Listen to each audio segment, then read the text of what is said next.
ਸਵਾਗਤ ਹੈ ਤੁਹਾਡਾ ਸਾਡੇ ਚੈਨਲ ਐਨਕੇ ਪੰਜਾਬੀ ਕਹਾਣੀਆਂ ਤੇ। ਬਹੁਤ ਸਾਰੀਆਂ ਬਾਝ ਔਰਤਾਂ ਨੂੰ ਬੱਚੇ ਦੀ ਖੁਸ਼ੀ ਦੇਣ ਵਾਲਾ ਸੀਤਾਪੁਰ ਦਾ 60 ਸਾਲ ਦਾ ਸ਼ਾਮੂ ਜਿਸ ਵੀ ਬਾਝ ਔਰਤ ਨਾਲ ਵਿਆਹ ਕਰਦਾ ਤਾਂ ਉਸ ਨੂੰ ਬੱਚਾ ਹੋ ਜਾਂਦਾ। ਆਖਰ ਸ਼ਾਮੂ ਅਜਿਹਾ ਕੀ ਖਾਂਦਾ ਹੈ, ਇਹ ਜਾਣ ਕੇ ਤੁਹਾਡੀ ਵੀ ਰੂਹ ਕੰਬ ਜਾਵੇਗੀ। ਮੇਰੇ ਪਿਤਾ ਜੀ ਜੋ ਆਪਣੀ ਸਾਰੀ ਉਮਰ ਆਪਣਾ ਸੀਨਾ ਚੌੜਾ ਕਰਕੇ ਲੋਕਾਂ ਸਾਹਮਣੇ ਚੱਲਦੇ ਰਹਿੰਦੇ ਸਨ, ਅੱਜ ਮੇਰੇ ਕਰਕੇ ਉਹਨਾਂ ਦਾ ਸਿਰ ਝੁਕਿਆ ਹੋਇਆ ਸੀ ਤੇ ਆਪਣੇ ਹੱਥ ਜੋੜ ਕੇ 60 ਸਾਲ ਦੇ ਆਦਮੀ ਅੱਗੇ ਮਿੰਨਤਾਂ ਕਰ ਰਹੇ ਸਨ ਕਿ ਮੇਰੀ ਬੇਟੀ ਨਾਲ ਵਿਆਹ ਕਰ ਲੈ। ਉਹ 60 ਸਾਲ ਦਾ ਆਦਮੀ ਕੋਈ ਹੋਰ ਨਹੀਂ ਸਗੋਂ ਮੇਰੇ ਪਿਤਾ ਦਾ ਦੋਸਤ ਸ਼ਾਮੂ ਸੀ, ਜੋ ਕਿਸੇ ਵੀ ਬਾਂਝ ਔਰਤ ਨਾਲ ਵਿਆਹ ਕਰਦਾ ਤਾਂ ਉਸਦੇ ਬੱਚਾ ਹੋ ਜਾਂਦਾ ਸੀ। ਪੂਰੇ ਪਿੰਡ 'ਚ ਉਸਦੇ ਚਰਚੇ ਸਨ ਤੇ ਕੋਈ ਸੁਣੀ ਸੁਣਾਈ ਗੱਲ ਨਹੀਂ ਸੀ, ਸਭ ਸੱਚ ਸੀ। ਜਿਵੇਂ ਔਰਤਾਂ ਸ਼ਾਮੂ ਨਾਲ ਵਿਆਹ ਕਰਕੇ ਬੱਚਾ ਪੈਦਾ ਕਰਦੀਆਂ ਸਨ, ਪਹਿਲਾਂ ਜਦੋਂ ਉਹਨਾਂ ਔਰਤਾਂ ਨੂੰ ਬਾਂਝ ਹੋਣ ਦੇ ਤਾਨੇ ਮਿਲਦੇ ਸਨ, ਪਰ ਸ਼ਾਮੂ ਨਾਲ ਵਿਆਹ ਕਰਨ ਤੋਂ ਬਾਅਦ ਬੱਚੇ ਦੀ ਮਾਂ ਬਣ ਕੇ ਸਮਾਜ 'ਚ ਇੱਜ਼ਤ ਮਿਲਦੀ ਸੀ। ਮੈਂ ਤੇ ਪਿਤਾ ਜੀ ਇਸ ਸਮੇਂ ਸ਼ਾਮੂ ਦੇ ਘਰ ਹੀ ਬੈਠੇ ਸੀ ਤੇ ਮੇਰੇ ਵਿਆਹ ਲਈ ਪਿਤਾ ਜੀ ਸ਼ਾਮੂ ਨੂੰ ਮਨਾ ਰਹੇ ਸਨ। ਮੈਨੂੰ ਸਵੇਰੇ ਸ਼ਾਮ ਬਾਂਝ ਹੋਣ ਦੇ ਤਾਨੇ ਮਿਲਦੇ ਸਨ ਤੇ ਮੇਰੇ ਪਿਤਾ ਤੋਂ ਇਹ ਗੱਲ ਸੁਣੀ ਨਹੀਂ ਜਾ ਰਹੀ ਸੀ। ਲੋਕਾਂ ਦੇ ਤਾਨਿਆਂ ਤੋਂ ਤੰਗ ਆ ਕੇ ਪਿਤਾ ਜੀ ਨੇ ਫੈਸਲਾ ਕੀਤਾ ਕਿ ਉਹ ਮੇਰਾ ਵਿਆਹ ਸ਼ਾਮੂ ਨਾਲ ਕਰਵਾ ਦੇਣਗੇ। ਇਸ ਲਈ ਉਹ ਉਸ ਸਾਹਮਣੇ ਹੱਥ ਜੋੜ ਕੇ ਬੇਨਤੀ ਕਰ ਰਹੇ ਸਨ ਕਿ ਤੂੰ ਮੇਰੀ ਬੇਟੀ ਨਾਲ ਵਿਆਹ ਕਰ ਲੈ। ਮੈਂ ਚੁੱਪਚਾਪ ਉੱਥੇ ਬੈਠੀ ਸੀ ਤੇ ਮੈਨੂੰ ਕੁਝ ਸਮਝ ਨਹੀਂ ਆ ਰਿਹਾ ਸੀ ਕਿ ਇਹ ਸਭ ਕੀ ਹੋ ਰਿਹਾ ਹੈ। ਮੈਂ ਆਪਣੇ ਪਿਤਾ ਦੇ ਦੋਸਤ ਨੂੰ ਹਮੇਸ਼ਾ ਆਪਣੇ ਪਿਤਾ ਵਾਂਗ ਹੀ ਸਮਝਿਆ ਸੀ ਤੇ ਮੈਂ ਉਹਨਾਂ ਨੂੰ ਚਾਚਾ ਕਹਿੰਦੀ ਸੀ ਤੇ ਹੁਣ ਮੈਂ ਉਹਨਾਂ ਨਾਲ ਕਿਵੇਂ ਵਿਆਹ ਕਰ ਸਕਦੀ ਸੀ। ਪਰ ਪਿਤਾ ਜੀ ਨੇ ਮੇਰੇ ਅੱਗੇ ਹੱਥ ਜੋੜ ਕੇ ਮੈਨੂੰ ਕਿਹਾ ਕਿ ਤੂੰ ਸ਼ਾਮੂ ਨਾਲ ਵਿਆਹ ਕਰ ਲੈ ਤੇ ਮੈਨੂੰ ਆਪਣੇ ਨਾਲ ਇੱਥੇ ਲੈ ਕੇ ਆ ਗਈ। ਪਿਤਾ ਜੀ ਦੀ ਗੱਲ ਸੁਣ ਸ਼ਾਮੂ ਚਾਚਾ ਨੇ ਹੈਰਾਨੀ ਨਾਲ ਮੈਨੂੰ ਦੇਖਿਆ ਤੇ ਪਿਤਾ ਜੀ ਨੂੰ ਬਾਹਰ ਜਾਣ ਲਈ ਕਿਹਾ। ਫਿਰ ਚਾਚਾ ਮੈਨੂੰ ਕਹਿਣ ਲੱਗਿਆ ਕਿ ਤੈਨੂੰ ਯਾਦ ਹੈ ਨਾ, ਤੇਰਾ ਮੇਰਾ ਕੀ ਰਿਸ਼ਤਾ ਹੈ, ਤੂੰ ਮੈਨੂੰ ਚਾਚਾ ਕਹਿੰਦੀ ਹੈ। ਉਹਨਾਂ ਦੀ ਗੱਲ ਸੁਣ ਕੇ ਮੈਂ ਆਪਣੇ ਅਤੀਤ ਚਲੀ ਗਈ। ਪਿਛਲੇ 2-3 ਸਾਲ ਮੇਰੀਆਂ ਅੱਖਾਂ ਸਾਹਮਣੇ ਆਉਣ ਲੱਗੇ। ਸਾਡੇ ਪਿੰਡ 'ਚ ਇੱਕ ਸ਼ਾਮੂ ਨਾਂ ਦਾ ਇੱਕ ਆਦਮੀ ਸੀ ਜਿਸ ਨੂੰ ਸਾਰੇ ਸ਼ਾਮੂ ਚਾਚਾ ਕਹਿੰਦੇ ਸਨ। ਉਹ ਮੇਰੇ ਪਿਤਾ ਦੇ ਬਹੁਤ ਚੰਗੇ ਦੋਸਤ ਸਨ। ਮੈਨੂੰ ਚੰਗੀ ਤਰ੍ਹਾਂ ਯਾਦ ਹੈ ਜਦੋਂ ਮੈਂ 6ਵੀਂ ਕਲਾਸ 'ਚ ਪੜ੍ਹਦੀ ਸੀ ਤਾਂ ਅਸੀਂ ਸਾਰੇ ਪਿੰਡ ਦੇ ਬੱਚੇ ਮਿਲ ਕੇ ਉਹਨਾਂ ਦੇ ਘਰ ਟੀਵੀ ਦੇਖਣ ਜਾਂਦੇ ਸੀ, ਕਿਉਂਕਿ ਸਾਡੇ ਪਿੰਡ 'ਚ ਸਿਰਫ ਉਹਨਾਂ ਦੇ ਘਰ ਟੀਵੀ ਸੀ। ਹੈਰਾਨੀ ਦੀ ਗੱਲ ਤਾਂ ਇਹ ਹੈ ਕਿ ਉਹ ਆਪਣੇ ਘਰ 'ਚ ਇਕੱਲੇ ਰਹਿੰਦੇ ਸਨ। ਉਹਨਾਂ ਦੇ ਘਰ 'ਚ ਕੋਈ ਵੀ ਔਰਤ ਨਹੀਂ ਸੀ। ਅਸੀਂ ਬੱਚੇ ਉਹਨਾਂ ਤੋਂ ਪੁੱਛਦੇ ਸੀ ਕਿ ਸ਼ਾਮੂ ਚਾਚਾ ਤੁਸੀਂ ਵਿਆਹ ਕਿਉਂ ਨਹੀਂ ਕਰ ਲੈਂਦੇ। ਉਸ ਸਮੇਂ ਸਾਨੂੰ ਵਿਆਹ 'ਚ ਜਾਣ ਦਾ ਬੜਾ ਸ਼ੌਂਕ ਸੀ। ਉਹ ਵੀ ਸਾਨੂੰ ਕਹਿੰਦੇ ਕਿ ਬੱਚਿਓ ਅਜੇ ਮੇਰੇ ਵਿਆਹ ਦੀ ਉਮਰ ਨਹੀਂ ਹੈ। ਉਹਨਾਂ ਦੀ ਇਹ ਗੱਲ ਸੁਣ ਸਾਰੇ ਬੱਚੇ ਹੱਸਣ ਲੱਗਦੇ ਸਨ, ਕਿਉਂਕਿ ਉਹ ਸਾਡੇ ਮਾਤਾ ਪਿਤਾ ਦੀ ਉਮਰ ਦੇ ਹੀ ਸਨ। ਜਦੋਂ ਮੈਂ 10ਵੀਂ ਕਲਾਸ ਪਾਸ ਕੀਤੀ ਤਾਂ ਮੇਰੀ ਮਾਂ ਨੇ ਮੈਨੂੰ ਘਰੇ ਹੀ ਬਿਠਾ ਲਿਆ। ਪੂਰੇ ਪਿੰਡ ਸਿਰਫ ਸ਼ਾਮੂ ਚਾਚਾ ਹੀ ਸਭ ਤੋਂ ਅਮੀਰ ਸੀ। ਉਹਨਾਂ ਦੀ ਕੋਈ ਪਤਨੀ ਨਹੀਂ ਸੀ ਤੇ ਨਾ ਹੀ ਕੋਈ ਬੱਚਾ। ਪੈਸੇ ਹੋਣ ਕਰਕੇ ਸਾਰੇ ਪਿੰਡ ਦੇ ਉਹਨਾਂ ਨੂੰ ਬਹੁਤ ਇੱਜ਼ਤ ਕਰਦੇ ਸਨ। ਮੇਰੇ ਪਿਤਾ ਜੀ ਨੇ ਵੀ ਕਈ ਵਾਰ ਸ਼ਾਮੂ ਚਾਚਾ ਨੂੰ ਵਿਆਹ ਕਰਨ ਲਈ ਕਿਹਾ, ਕਿਉਂਕਿ ਉਹ ਕਹਿੰਦੇ ਸਨ ਕਿ ਤੇਰੇ ਕੋਲ ਇੰਨਾ ਪੈਸਾ ਹੈ, ਪਰ ਤੇਰੇ ਜਾਣ ਤੋਂ ਬਾਅਦ ਤੇਰਾ ਕੋਈ ਵਾਰਿਸ ਤਾਂ ਹੋਣਾ ਚਾਹੀਦਾ ਹੈ ਜੋ ਇਹ ਸਭ ਕੁਝ ਸੰਭਾਲੇ। ਪਿਤਾ ਜੀ ਦੀ ਗੱਲ ਸੁਣ ਕੇ ਉਹਨਾਂ ਕਿਹਾ ਕਿ ਠੀਕ ਹੈ, ਮੈਂ ਵਿਆਹ ਲਈ ਤਿਆਰ ਹਾਂ। ਇਹ ਗੱਲ ਸੁਣ ਕੇ ਸਾਰੇ ਬਹੁਤ ਖੁਸ਼ ਹੋਏ ਤੇ ਉਹਨਾਂ ਲਈ ਰਿਸ਼ਤਾ ਲੱਭਣ ਲੱਗੇ। ਪਰ ਜਦੋਂ ਸ਼ਾਮੂ ਚਾਚਾ ਨੇ ਆਪਣੀ ਪਸੰਦ ਦੱਸੀ ਤਾਂ ਸਾਰੇ ਹੈਰਾਨ ਰਹਿ ਗਏ। ਚਾਚਾ ਨੇ ਕਿਹਾ ਕਿ ਉਹ ਵੀਨਾ ਨਾਲ ਵਿਆਹ ਕਰਨਾ ਚਾਹੁੰਦੇ ਹਨ। ਚਾਚਾ ਦੀ ਇਹ ਗੱਲ ਤੋਂ ਹਰ ਕੋਈ ਹੈਰਾਨ ਹੋਇਆ, ਕਿਉਂਕਿ ਵੀਨਾ ਮਾਸੀ ਸਾਡੇ ਪਿੰਡ ਦੀ ਹੀ ਉਹ ਔਰਤ ਸੀ ਜਿਸ ਨੂੰ ਉਹਨਾਂ ਦੇ ਖਾਨਦਾਨ ਵਾਲਿਆਂ ਨੇ ਵੀ ਛੱਡ ਦਿੱਤਾ ਸੀ। ਵੀਨਾ ਮਾਸੀ ਦਾ ਵਿਆਹ ਸਾਡੇ ਪਿੰਡ 'ਚ ਹੀ ਹੋਇਆ ਸੀ, ਪਰ ਵਿਆਹ ਦੇ 6 ਸਾਲ ਬਾਅਦ ਵੀ ਉਹ ਮਾਂ ਨਾ ਬਣ ਸਕੀ ਤਾਂ ਉਸਦੇ ਪਤੀ ਨੇ ਉਸਨੂੰ ਬਾਂਝ ਕਹਿ ਕੇ ਤਲਾਕ ਦੇ ਦਿੱਤਾ ਸੀ। ਕੁਝ ਸਮੇਂ ਬਾਅਦ ਉਹਨਾਂ ਨੇ ਦੂਜਾ ਵਿਆਹ ਕਰ ਲਿਆ, ਪਰ ਇਸ ਵਾਰ ਵੀ ਬੱਚੇ ਕਰਕੇ ਉਹਨਾਂ ਦਾ ਘਰ ਨਾ ਵਸਿਆ। ਹੁਣ ਤਾਂ ਪੂਰੇ ਪਿੰਡ ਨੂੰ ਪਤਾ ਲੱਗ ਗਿਆ ਸੀ ਕਿ ਵੀਨਾ ਮਾਸੀ ਇੱਕ ਬਾਂਝ ਔਰਤ ਹੈ ਤੇ ਉਸਦੇ ਬੱਚਾ ਨਹੀਂ ਹੋ ਸਕਦਾ। ਇਸ ਕਰਕੇ ਉਹਨਾਂ ਨਾਲ ਕਿਸੇ ਨੇ ਵਿਆਹ ਨਹੀਂ ਕੀਤਾ ਸੀ ਤੇ ਪਰਿਵਾਰ ਵਾਲਿਆਂ ਨੇ ਵੀ ਛੱਡ ਦਿੱਤਾ ਸੀ। ਵੀਨਾ ਮਾਸੀ ਨਾਲ ਚਾਚੇ ਵੱਲੋਂ ਵਿਆਹ ਦੀ ਗੱਲ ਜਦੋਂ ਮੇਰੀ ਮਾਂ ਨੇ ਸੁਣੀ ਤਾਂ ਉਹ ਕਹਿਣ ਲੱਗੀ ਕਿ ਕੁਝ ਗੜਬੜ ਲੱਗਦੀ ਹੈ ਜੋ ਸ਼ਾਮੂ ਨੇ ਉਸ ਲਈ ਰਿਸ਼ਤਾ ਭੇਜਿਆ। ਉਸ ਸਮੇਂ ਮੈਨੂੰ ਵੀ ਬਹੁਤ ਹੈਰਾਨੀ ਹੋਈ, ਕਿਉਂਕਿ ਚਾਚਾ ਦੀ ਉਮਰ ਕਾਫੀ ਸੀ। ਜੇਕਰ ਉਹ ਆਪਣੇ ਵਾਰਿਸ ਲਈ ਵਿਆਹ ਕਰ ਰਹੇ ਸਨ ਤਾਂ ਉਹ ਕਿਸੇ ਅਜਿਹੀ ਔਰਤ ਨਾਲ ਵਿਆਹ ਕਰਦੇ ਜੋ ਉਹਨਾਂ ਨੂੰ ਬੱਚਾ ਦਿੰਦੀ, ਨਾ ਕਿ ਇੱਕ ਬਾਂਝ ਔਰਤ ਨਾਲ ਜੋ ਉਹਨਾਂ ਨੂੰ ਬੱਚਾ ਹੀ ਨਹੀਂ ਦੇ ਸਕਦੀ। ਸਾਡੇ ਪਿੰਡ ਵਾਲਿਆਂ ਨੇ ਚਾਚਾ ਨੂੰ ਬਹੁਤ ਸਮਝਾਉਣ ਦੀ ਕੋਸ਼ਿਸ਼ ਕੀਤੀ, ਪਰ ਉਹ ਨਾ ਮੰਨੇ ਤੇ ਪਿੰਡ ਵਾਲਿਆਂ ਨੇ ਉਹਨਾਂ ਦੀ ਗੱਲ ਮੰਨ ਲਈ। ਸਾਰੇ ਪਿੰਡ ਵਾਲੇ ਚਾਚੇ ਦੇ ਵਿਆਹ ਦੀਆਂ ਤਿਆਰੀਆਂ 'ਚ ਲੱਗ ਗਏ। ਇੱਕ ਦਿਨ ਮੈਂ ਮਾਂ ਨਾਲ ਉਹਨਾਂ ਦੇ ਘਰ ਗਈ। ਮੇਰੀ ਮਾਂ ਮੈਨੂੰ ਕੰਮ ਲਾ ਕੇ ਖੁਦ ਪਿੰਡ ਦੀਆਂ ਔਰਤਾਂ ਨਾਲ ਗੱਲਾਂ ਕਰਨ ਲੱਗੀ। ਮੈਂ ਚਾਚੇ ਦੇ ਕਮਰੇ ਦੀ ਸਫਾਈ ਕਰ ਰਹੀ ਸੀ ਕਿ ਮੈਂ ਉਹਨਾਂ ਦੇ ਕਮਰੇ 'ਚ ਇੱਕ ਸ਼ੀਸ਼ੀ ਰੱਖੀ ਦੇਖੀ। ਮੈਂ ਉਹ ਸ਼ੀਸ਼ੀ ਚੁੱਕੀ ਤੇ ਉਸ ਤੇ ਲੱਗੇ ਲੇਬਲ ਤੋਂ ਨਾ ਪੜਨ ਲੱਗੀ, ਪਰ ਮੇਰੀ ਇੰਗਲਿਸ਼ ਬਹੁਤ ਕਮਜ਼ੋਰ ਸੀ, ਇਸ ਲਈ ਮੈਂ ਨਾ ਪੜ ਸਕੀ। ਮੈਂ ਉਸ ਸ਼ੀਸ਼ੀ ਨੂੰ ਉਲਟ ਪੁਲਟ ਕੇ ਦੇਖ ਰਹੀ ਸੀ ਕਿ ਐਨੇ ਚਾਚਾ ਕਮਰੇ 'ਚ ਆਇਆ ਤੇ ਮੇਰੇ ਹੱਥੋਂ ਸ਼ੀਸ਼ੀ ਦੇਖ ਕੇ ਘਬਰਾ ਗਿਆ। ਮੈਂ ਚਾਚੇ ਤੋਂ ਪੁੱਛਿਆ ਕਿ ਇਹ ਕਿਹੋ ਜਿਹੀ ਦਵਾਈ ਹੈ ਤੇ ਕਿਸ ਦੀ ਹੈ। ਉਹਨਾਂ ਨੇ ਮੈਥੋਂ ਸ਼ੀਸ਼ੀ ਲੈ ਕੇ ਦੁਬਾਰਾ ਉਸੇ ਜਗ੍ਹਾ ਤੇ ਰੱਖ ਦਿੱਤੀ ਤੇ ਕਹਿਣ ਲੱਗੇ ਕਿ ਇਸ ਨੂੰ ਖਾਣ ਨਾਲ ਸਰੀਰ 'ਚ ਤਾਕਤ ਆਉਂਦੀ ਹੈ ਤੇ ਮੇਰੀ ਵੀਨਾ ਮਾਸੀ ਨੂੰ ਮੈਂ ਇਹ ਦਵਾਈ ਖਵਾਉਂਗਾ। ਮੈਂ ਹੈਰਾਨੀ ਨਾਲ ਉਸ ਸ਼ੀਸ਼ੀ ਨੂੰ ਦੇਖਣ ਲੱਗੀ। ਦੂਜੇ ਦਿਨ ਚਾਚਾ ਤੇ ਵੀਨਾ ਮਾਸੀ ਦਾ ਵਿਆਹ ਹੋ ਗਿਆ। ਸਾਰੇ ਪਿੰਡ ਵਾਲੇ ਚਾਚੇ ਦਾ ਮਜ਼ਾਕ ਬਣਾ ਰਹੇ ਸਨ ਕਿ ਉਹਨਾਂ ਨੇ ਇੱਕ ਬਾਂਝ ਔਰਤ ਨਾਲ ਵਿਆਹ ਕੀਤਾ ਹੈ। ਹੁਣ ਇਹ ਵੀ ਸਾਰੀ ਉਮਰ ਬੱਚੇ ਲਈ ਤਰਸਦਾ ਰਹੇਗਾ। ਪਰ ਵਿਆਹ ਤੋਂ ਮਹੀਨੇ ਬਾਅਦ ਹੀ ਵੀਨਾ ਮਾਸੀ ਪ੍ਰੈਗਨੈਂਟ ਹੋ ਗਈ। ਕਿਸੇ ਨੇ ਵੀ ਇਸ ਗੱਲ ਤੇ ਵਿਸ਼ਵਾਸ ਨਹੀਂ ਆ ਰਿਹਾ ਸੀ, ਪਰ ਪਿੰਡ ਦੀ ਦਾਈ ਨੇ ਦੱਸਿਆ ਕਿ ਇਹ ਖਬਰ ਸੱਚ ਹੈ। ਮੈਂ ਇਹ ਖਬਰ ਸੁਣੀ ਤਾਂ ਮੈਂ ਵੀ ਬਹੁਤ ਹੈਰਾਨ ਹੋਈ। ਮੈਂ ਪਿੰਡ 'ਚ ਰਹਿੰਦੀ ਆਪਣੇ ਟੀਚਰ ਤੋਂ ਪੁੱਛਿਆ ਕਿ ਮੈਡਮ ਜੀ, ਜੇਕਰ ਇੱਕ ਬਾਂਝ ਔਰਤ ਵਿਆਹ ਕਰ ਲਵੇ ਤਾਂ ਕੀ ਉਹ ਮਾਂ ਬਣ ਸਕਦੀ ਹੈ? ਟੀਚਰ ਜੀ ਕਹਿਣ ਲੱਗੀ ਕਿ ਅਜਿਹਾ ਨਹੀਂ ਹੋ ਸਕਦਾ। ਇਹ ਸਭ ਤੁਹਾਨੂੰ ਕਿਸ ਨੇ ਦੱਸਿਆ? ਜਦੋਂ ਮੈਂ ਉਹਨਾਂ ਨੂੰ ਸ਼ਾਮੂ ਚਾਚਾ ਤੇ ਵੀਨਾ ਮਾਸੀ ਦੀ ਕਹਾਣੀ ਦੱਸੀ ਤਾਂ ਉਹ ਹੈਰਾਨ ਰਹਿ ਗਈ ਤੇ ਕਹਿਣ ਲੱਗੀ ਕਿ ਹੋ ਸਕਦਾ ਹੈ ਭਗਵਾਨ ਨੇ ਕੋਈ ਚਮਤਕਾਰ ਕੀਤਾ ਹੋਵੇ, ਕਿਉਂਕਿ ਭਗਵਾਨ ਤਾਂ ਜੋ ਚਾਹੇ ਕਰ ਸਕਦਾ ਹੈ। ਟੀਚਰ ਜੀ ਇਹ ਗੱਲ ਸੁਣ ਉਦਾਸ ਹੋ ਗਈ, ਕਿਉਂਕਿ ਉਹਨਾਂ ਦੇ ਵੀ ਕੋਈ ਬੱਚਾ ਨਹੀਂ ਸੀ ਤੇ ਉਹਨਾਂ ਦੇ ਪਤੀ ਨੇ ਵੀ ਉਹਨਾਂ ਨੂੰ ਬਾਂਝ ਕਹਿ ਕੇ ਛੱਡ ਦਿੱਤਾ ਸੀ। ਜੇਕਰ ਮੈਨੂੰ ਪਤਾ ਹੁੰਦਾ ਕਿ ਸ਼ਾਮੂ ਚਾਚਾ ਇੱਕ ਬਾਂਝ ਔਰਤ ਨਾਲ ਵਿਆਹ ਕਰਨਗੇ ਤਾਂ ਮੈਂ ਉਹਨਾਂ ਦਾ ਵਿਆਹ ਆਪਣੀ ਟੀਚਰ ਨਾਲ ਕਰਵਾ ਦਿੰਦੀ। ਇੱਕ ਦਿਨ ਮੈਂ ਸ਼ਾਮੂ ਚਾਚਾ ਦੇ ਘਰ ਗਈ ਤਾਂ ਉਹ ਘਰੇ ਨਹੀਂ ਸੀ ਤੇ ਉਹਨਾਂ ਦੀ ਪਤਨੀ ਹੀ ਘਰ ਸੀ। ਮੈਂ ਉਹਨਾਂ ਦੇ ਕਮਰੇ 'ਚ ਗਈ ਤਾਂ ਮੈਂ ਦੇਖਿਆ ਕਿ ਕਮਰੇ 'ਚ ਉਹ ਦਵਾਈ ਵਾਲੀ ਸ਼ੀਸ਼ੀ ਨਹੀਂ ਸੀ। ਮੈਂ ਵੀਨਾ ਮਾਸੀ ਨੂੰ ਪੁੱਛਿਆ ਤਾਂ ਉਹ ਕਹਿਣ ਲੱਗੀ ਕਿ ਕਿਹੜੀ ਸ਼ੀਸ਼ੀ? ਜਦੋਂ ਮੈਂ ਦੱਸਿਆ ਤਾਂ ਉਹ ਕਹਿਣ ਲੱਗੀ ਕਿ ਉਹ ਤਾਂ ਤੇਰੇ ਚਾਚੇ ਦੀ ਜੇਬ 'ਚ ਹੁੰਦੀ ਹੈ ਤੇ ਉਹ ਰੋਜ਼ਾਨਾ ਉਸ 'ਚੋਂ ਇੱਕ ਗੋਲੀ ਖਾਂਦੇ ਹਨ। ਮਾਸੀ ਦੀ ਗੱਲ ਸੁਣ ਕੇ ਮੈਂ ਬਹੁਤ ਹੈਰਾਨ ਹੋਈ, ਕਿਉਂਕਿ ਮੈਂ ਸੋਚ ਰਹੀ ਸੀ ਕਿ ਮਾਸੀ ਉਹ ਗੋਲੀਆਂ ਖਾ ਕੇ ਹੀ ਪ੍ਰੈਗਨੈਂਟ ਹੋਈ ਹੈ, ਪਰ ਬਿਨਾਂ ਕੁਝ ਖਾਦੇ ਮਾਸੀ ਕਿਵੇਂ ਪ੍ਰੈਗਨੈਂਟ ਹੋ ਸਕਦੀ ਸੀ? ਚਾਚਾ ਮਾਸੀ ਦਾ ਬਹੁਤ ਖਿਆਲ ਰੱਖਦਾ ਸੀ ਤੇ ਮਾਸੀ ਦੀ ਡਿਲੀਵਰੀ ਵੀ ਉਹਨਾਂ ਨੇ ਸ਼ਹਿਰ ਦੇ ਇੱਕ ਹਸਪਤਾਲ 'ਚ ਕਰਵਾਈ ਸੀ ਤੇ ਮਾਸੀ ਨੇ ਇੱਕ ਬੇਟੇ ਨੂੰ ਜਨਮ ਦਿੱਤਾ ਸੀ। ਉਹ ਦੋਵੇਂ ਆਪਣੇ ਬੇਟੇ ਨੂੰ ਲੈ ਕੇ ਪਿੰਡ ਆ ਗਏ ਸਨ ਤੇ ਸਾਰੇ ਪਿੰਡ ਵਾਲੇ ਬਹੁਤ ਖੁਸ਼ ਸਨ। ਪਰ ਇਹ ਖੁਸ਼ੀ ਜ਼ਿਆਦਾ ਦੇਰ ਨਾ ਰਹੀ ਤੇ 2 ਮਹੀਨੇ ਬਾਅਦ ਹੀ ਵੀਨਾ ਮਾਸੀ ਦੀ ਹਾਲਤ ਬਹੁਤ ਜ਼ਿਆਦਾ ਖਰਾਬ ਹੋ ਗਈ ਤੇ ਅਚਾਨਕ ਹੀ ਉਹਨਾਂ ਦਾ ਦੇਹਾਂਤ ਹੋ ਗਿਆ। ਇਹ ਖਬਰ ਸੁਣ ਕੇ ਤਾਂ ਸਾਰਿਆਂ ਦੇ ਸਿਰ ਤੇ ਅਸਮਾਨ ਟੁੱਟ ਗਿਆ। ਵੀਨਾ ਮਾਸੀ ਦੀ ਮੌਤ ਤੋਂ ਕੁਝ ਹੀ ਦਿਨਾਂ ਬਾਅਦ ਪਿੰਡ ਵਾਲੇ ਚਾਚਾ ਨੂੰ ਛੋਟੇ ਬੱਚੇ ਦਾ ਵਾਸਤਾ ਦੇ ਕੇ ਦੂਜਾ ਵਿਆਹ ਕਰਵਾਉਣ ਲਈ ਕਹਿਣ ਲੱਗੇ। ਇਸ ਵਾਰ ਵੀ ਚਾਚਾ ਨੇ ਕਿਹਾ ਕਿ ਜੇਕਰ ਉਹ ਵਿਆਹ ਕਰਨਗੇ ਤਾਂ ਇੱਕ ਬਾਂਝ ਔਰਤ ਨਾਲ ਹੀ ਕਰਨਗੇ। ਜਦੋਂ ਮੈਂ ਚਾਚਾ ਦੀ ਇਹ ਗੱਲ ਸੁਣੀ ਤਾਂ ਮੇਰੇ ਦਿਮਾਗ 'ਚ ਆਪਣੀ ਟੀਚਰ ਦਾ ਖਿਆਲ ਆਇਆ। ਚਾਚਾ ਮੇਰੀ ਟੀਚਰ ਤੋਂ ਉਮਰ 'ਚ ਬਹੁਤ ਜ਼ਿਆਦਾ ਵੱਡੇ ਸੀ, ਇਸ ਲਈ ਮੈਂ ਸੋਚ ਰਹੀ ਸੀ ਕਿ ਪਤਾ ਨਹੀਂ ਟੀਚਰ ਦੇ ਘਰ ਵਾਲੇ ਵਿਆਹ ਲਈ ਰਾਜੀ ਹੋਣਗੇ ਵੀ ਕਿ ਨਹੀਂ। ਪਰ ਜਦੋਂ ਮੇਰੀ ਮਾਂ ਨੇ ਉਹਨਾਂ ਦੇ ਘਰ ਵਾਲਿਆਂ ਨਾਲ ਗੱਲ ਕੀਤੀ ਤਾਂ ਉਹ ਤੁਰੰਤ ਰਾਜੀ ਹੋ ਗਏ। ਕੁਝ ਹੀ ਦਿਨਾਂ 'ਚ ਮੇਰੀ ਟੀਚਰ ਤੇ ਚਾਚੇ ਦਾ ਵਿਆਹ ਹੋ ਗਿਆ।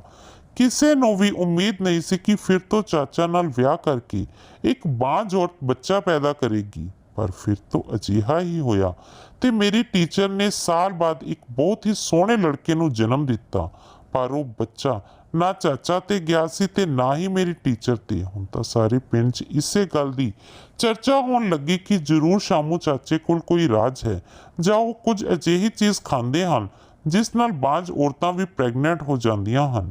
ਪਿੰਡ ਵਾਲਿਆਂ ਨੇ ਚਾਚੇ ਤੋਂ ਇਹ ਰਾਜ ਜਾਣਨ ਦੀ ਬਹੁਤ ਕੋਸ਼ਿਸ਼ ਕੀਤੀ, ਪਰ ਉਹ ਕਿਸੇ ਨੂੰ ਕੁਝ ਨਹੀਂ ਦੱਸਦੇ ਸਨ। ਮੇਰੇ ਪਿਤਾ ਜੀ ਉਹਨਾਂ ਦੇ ਬਹੁਤ ਚੰਗੇ ਦੋਸਤ ਸਨ, ਪਰ ਉਹਨਾਂ ਨੇ ਮੇਰੇ ਪਿਤਾ ਜੀ ਨੂੰ ਵੀ ਕੁਝ ਨਹੀਂ ਦੱਸਿਆ। ਮੈਂ ਆਪਣੇ ਟੀਚਰ ਤੋਂ ਇਸ ਬਾਰੇ ਪੁੱਛਿਆ ਤਾਂ ਉਹਨਾਂ ਨੇ ਇਹੀ ਕਿਹਾ ਕਿ ਭਗਵਾਨ ਦੀ ਕਿਰਪਾ ਹੈ। ਕੁਝ ਦਿਨਾਂ ਬਾਅਦ ਮੇਰੀ ਟੀਚਰ ਨੇ ਸ਼ਾਮੂ ਚਾਚੇ ਤੋਂ ਤਲਾਕ ਲੈ ਲਿਆ ਤੇ ਉਹਨਾਂ ਨੇ ਇੱਕ ਹੋਰ ਬਾਂਝ ਔਰਤ ਦਾ ਵਿਆਹ ਉਹਨਾਂ ਨਾਲ ਕਰਵਾ ਦਿੱਤਾ। ਉਸ ਤੋਂ ਬਾਅਦ ਉਹ ਆਪਣੇ ਬੇਟੇ ਨੂੰ ਲੈ ਕੇ ਪਿੰਡੋਂ ਚਲੀ ਗਈ। ਇਹ ਸਭ ਦੇਖ ਕੇ ਪਿੰਡ ਵਾਲਿਆਂ ਨੂੰ ਬਹੁਤ ਹੈਰਾਨੀ ਹੋ ਰਹੀ ਸੀ। ਪਹਿਲਾਂ ਤਾਂ ਬਾਂਝ ਔਰਤਾਂ ਦਾ ਬੱਚਾ ਪੈਦਾ ਕਰਨਾ ਤੇ ਫਿਰ ਟੀਚਰ ਜੀ ਦਾ ਉਹਨਾਂ ਨੂੰ ਤਲਾਕ ਦੇ ਕੇ ਚਲੇ ਜਾਣਾ, ਤੇ ਚਾਚੇ ਨੇ ਵੀ ਉਸ ਨੂੰ ਤਲਾਕ ਦੇ ਦਿੱਤਾ ਸੀ। ਕਿਸੇ ਨੂੰ ਕੁਝ ਵੀ ਸਮਝ ਨਹੀਂ ਆ ਰਿਹਾ ਸੀ। ਤੀਜੀ ਪਤਨੀ ਤੋਂ ਵੀ ਚਾਚੇ ਨੇ 1 ਹੀ ਸਾਲ ਦੇ ਅੰਦਰ ਬੱਚਾ ਹੋ ਗਿਆ। ਫਿਰ ਕੁਝ ਸਮੇਂ ਬਾਅਦ ਚਾਚੇ ਦੇ ਘਰ ਇੱਕ ਹੋਰ ਬੱਚਾ ਪੈਦਾ ਹੋਇਆ। 65 ਸਾਲ ਦੀ ਉਮਰ ਤੱਕ ਚਾਚੇ ਦੇ 5 ਬੱਚੇ ਹੋ ਚੁੱਕੇ ਸਨ।